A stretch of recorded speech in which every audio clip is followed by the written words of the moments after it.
On Amy.com today, our poll question is it time for BP to step aside in the cleanup of the Gulf oil spill? And who do you trust more, BP or the feds? How about Kevin Costner? How about Flipper? Who do we need to call to fix this?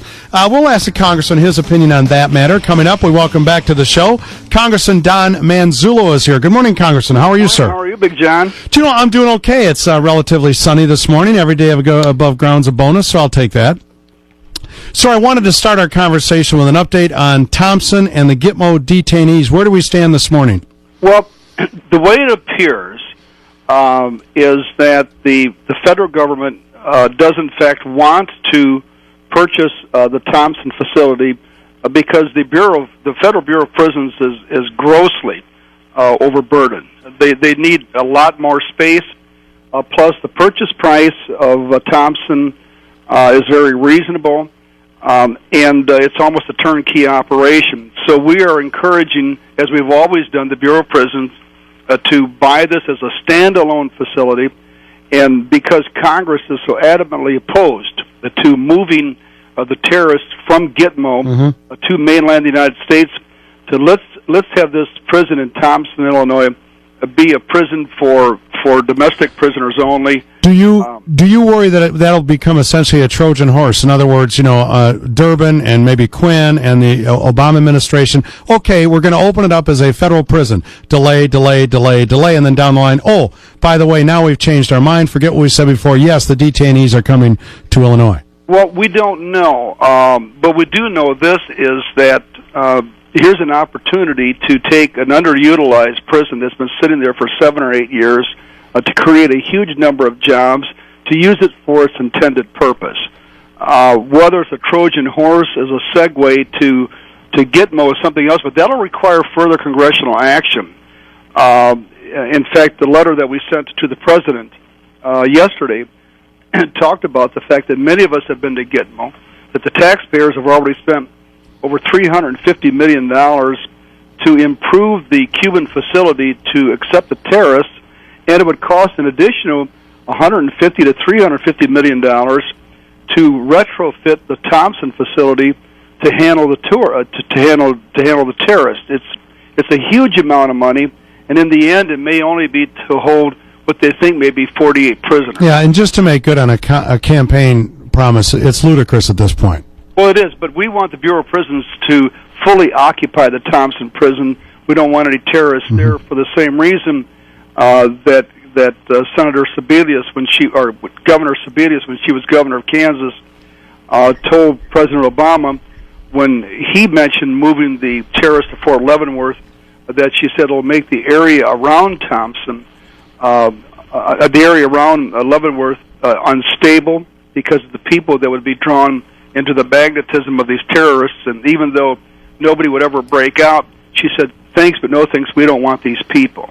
Yeah. So that's where it stands now, and so we're pushing the President to go ahead and to make this part of the federal facility, and then we will continue to fight them and anybody else on trying to close GITMO or trying to move GITMO to the United States. All right, thanks for the update. We're talking with Congressman Don Manzullo this morning. I want to welcome our news director, Mike Scott, into the conversation. Mike? Congressman, helping pay for oil spills, I believe, is up before the House today. It's part of a big package. There's some tax cuts in there. There's some spending and a big jump in the tax on oil. Have you looked at this, and is this all about cleanups, or is this another taxation package that's also tied to extending jobless benefits? Well, I was down in the Gulf 2 weeks ago and got on a Coast Guard airplane and flew directly over the area where the spill continues to come. And that is an incredible mess. The tax they're talking about, I think there's presently about an 84 cents a barrel tax for cleanup, and they want to quadruple that to $3 and something cents to build a bigger kitty just in case there are more spills that occur.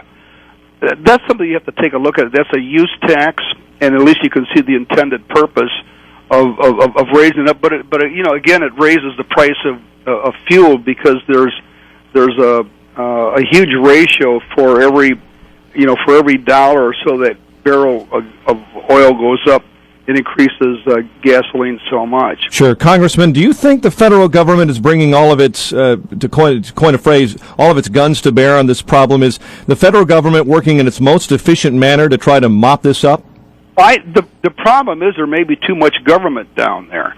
When I was there 2 weeks ago, we went to the Nerve Center, which is about an hour and a half away from New Orleans. It's a Shell facility, Shell Oil, that actually lent it or rented it to BP and to all the federal government agencies that are working there. And the impression we were left with was that it was Department of Homeland Security that was in charge of the cleanup. And now you've got the parish presidents and Bobby Jindal, the governor down there, saying, we don't know who is in charge, but Bobby's trying to build that literally a sand berth to separate this oil from the marshlands. Too late. And well, it may not be too late. He wants to get more boom down there. But he says, I'm just tired of waiting on the federal government. He said, I'm going to start doing the work myself if I end up going to jail because of violating federal law. I don't think the feds want any part of this, and I'm talking specifically about the Barack Obama administration, because you know what? BP broke it. They can own it, and if the feds come in there and say, we'll take over, it has a Katrina trap door attached to that. Well, I think it does. The problem is that the pace of exploration moved faster than the necessary technology in case the exploration turned up with a disaster like this. They just, they went down so deep. Yeah, I know, and I think we all agree, at least reasonably thinking people have to agree, that we have to punch some holes in the crust of the earth to get the oil, because I don't want to send the money to terrorists. Right. But the point being, I don't know if you want to do it 50 miles offshore and 5,000 feet down if the technology doesn't exist to stop a catastrophe. Well, that's exactly where the president was. When he asked for the 30-day moratorium, people thought that he was out there to do in offshore oil. And that's not the case. In fact, he had made a pronouncement just ironically a couple of weeks before of having limited offshore drilling. But what he said was, we don't want to have another one of these issues on our hands, and let's don't drill beyond a capacity that we're not able to stop it. And I think that's a reasonable approach. Mm-hmm. Talking to our Congressman Don Manzullo this morning, I want to get your take on some politics here in Illinois. Always interesting. Jesse Jackson Jr. has sent up some trial balloons, or at least kind of a rumor that he may endorse Mark Kirk. How close are these guys? And do you think that might, in a lot of ways, harm Mark Kirk's chances with some demographics? Well, Jesse said he might endorse Mark Kirk. Yeah. Well, you know what? I know both these men very well, and Jesse's always been a free thinker. He's not. He's his original. He's an original thinker. He's not swayed that much by party politics, and he's always thought outside the box. And if he thinks that this is necessary for Illinois, that's what he's going to do. I certainly don't think it's going to hurt Kirk to be endorsed by Jesse Jackson. But that certainly would be a very unusual quirk in politics. Yeah, it would be something, and boy, it's sticking in the eye of Janulius, but he may be a fatally flawed candidate in the eyes of a lot of Democrats. Well, maybe Jesse's just tired of Illinois politics as usual, and wants to break the mold on it. Congressman, thanks so much for your insight and your time this morning. It's always great having you on the program. Talk to you later. Thanks. Keep fighting the good fight. That's Don Manzullo here, AM 560 WIND at 8.